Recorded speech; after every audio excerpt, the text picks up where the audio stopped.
Hey guys, Steve Welch here again at Beeman Toyota in downtown Nashville. As always, I tend to do my videos in a response to somebody asking questions, and it's actually a pretty common question that I've been getting, and it's when do I trade in my car to get the most for it? Keep in mind, I always do these based off of opinions and what I've seen and things like that, but the God's honest answer to it is now.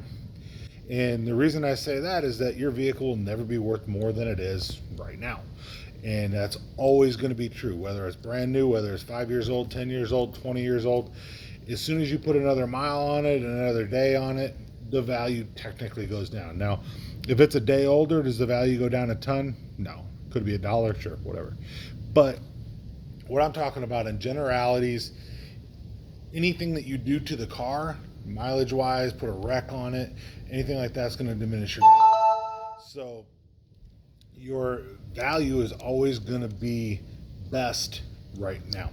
So kind of giving you an idea of some milestones to watch for, so that you know a few things that you definitely want to trade in before, if you're not, obviously using the now function, of course, of exactly what I'm talking about. So as you look at things that happen to the car, you have your initial manufacturer's warranty. Now, each manufacturer is a little bit different, but most of them have the basics here, so I'm kind of going with that. So you have your 3-year, 36,000 mile warranty. That's your comprehensive warranty. Some people call it bumper to bumper, yet it doesn't cover either bumper, so it's really not the bumper to bumper, but it covers most things on the car, of course.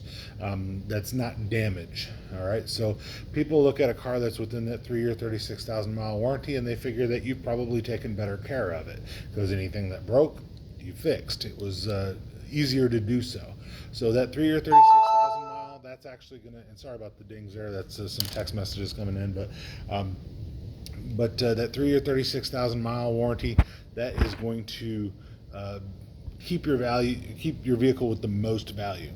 Now, your next option, or your next milestone in your vehicle life, is the 60,000. Now, I'm going to go. There's two ways to do it. There's time and there's miles. I'm going to go by miles first, then I'm going to tell you about the time option.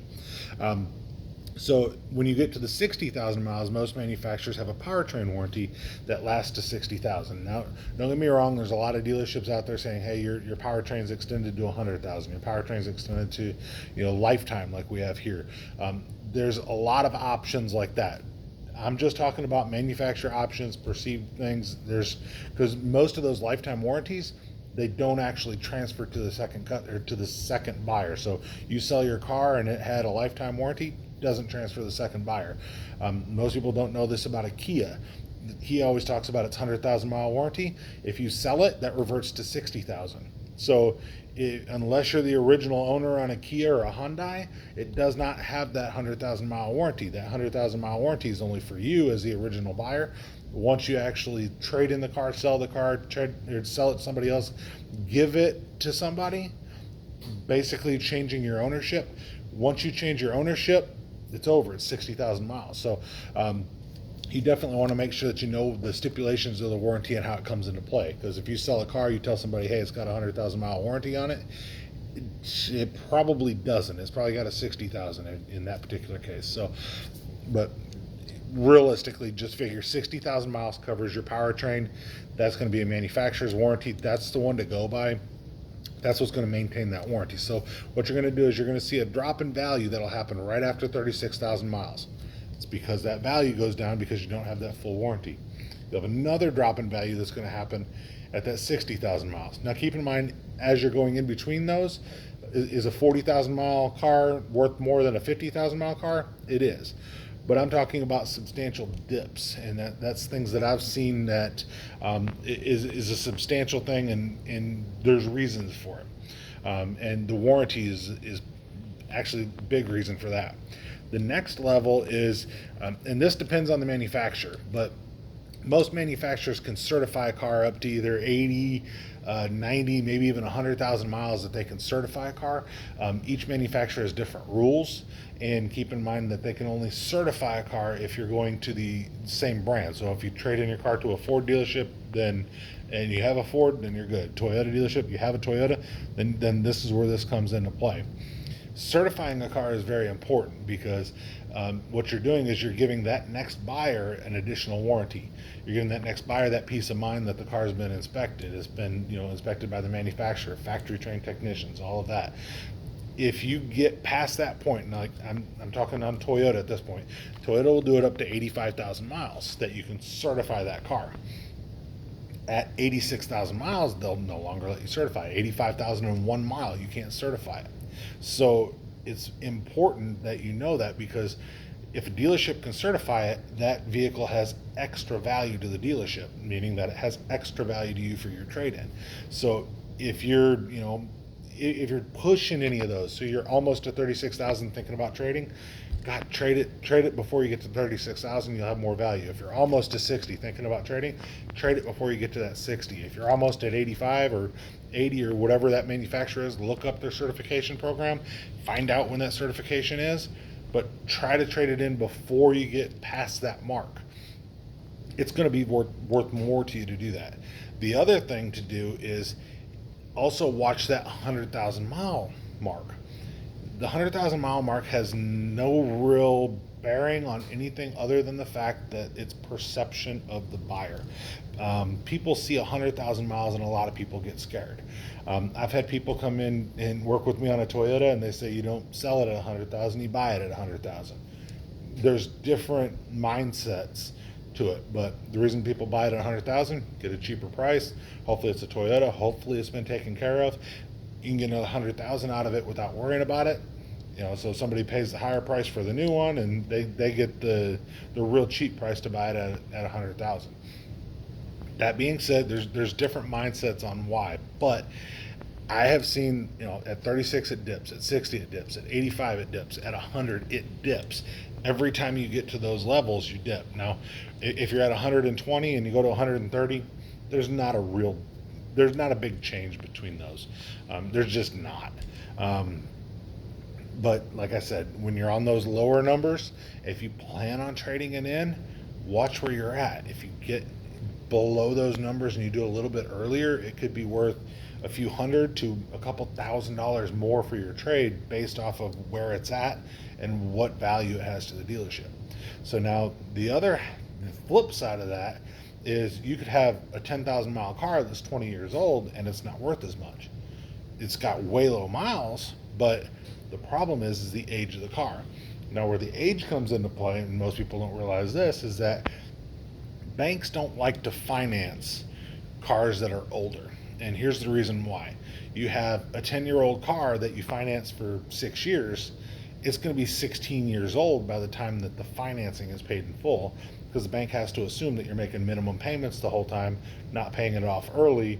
You now have a 16-year-old car that started at 100,000 miles at 16 years and 200,000 miles. Maybe that car is not in the best of shape anymore. Maybe it breaks down. Maybe somebody says, I'm not going to pay my payment because that car is junk and I don't even drive it anymore. So the bank sees a higher liability in an older vehicle. So if you have a 2-year-old car that's got 10,000 miles on it, it's worth a whole lot more than a 10-year-old car that's got 2,000 miles on it. And it's all about time. Banks don't like to see a car that's over 10 years old. They just don't.